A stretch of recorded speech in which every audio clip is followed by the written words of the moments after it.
Ante a crisis mundial provocada polo coronavirus, a Unión Europea puxo en marcha o Mecanismo de Protección Civil da Unión, un programa mediante o cal os diferentes Estados membros traballan en coordinación para repatriar os europeos atrapados noutros países.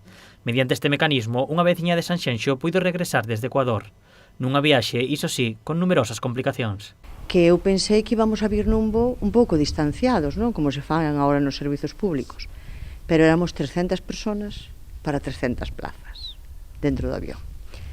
Salíamos de Quito, chegamos a Guayaquil para coller a máis xente, para que estuvera ben cheo, e nesto estropease a rampa do avión. O é o que nos din despois de 5 horas téndonos esperando dentro do avión. 5 horas o avión hacinado en Guayaquil, que é o punto de pandemia, ahora mesmo o máis importante, desgraciadamente, de toda Latinoamérica, non? Despois de pasar a noite nun hotel de Guayaquil, os repatriados volveron a Europa nun voo cunhas condicións de seguridade moi baixas.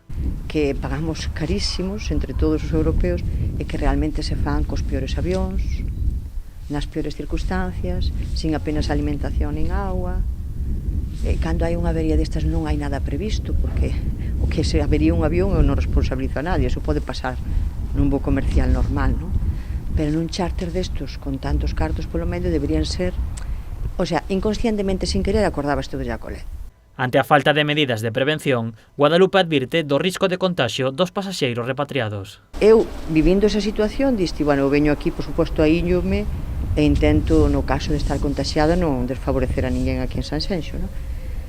Pero o que non é sexa responsable, en que circunstancias vimos dalá, non o sabemos. A sanxenxina non entende como a Unión Europea pode fretar voos en tan malas condicións e con medidas de protección tan baixas. Estes viaxes contan cos fondos da UE, pero aínda así os pasaxeiros teñen que pagar o seu billete, moito máis caro incluso que nunha viaxe convencional.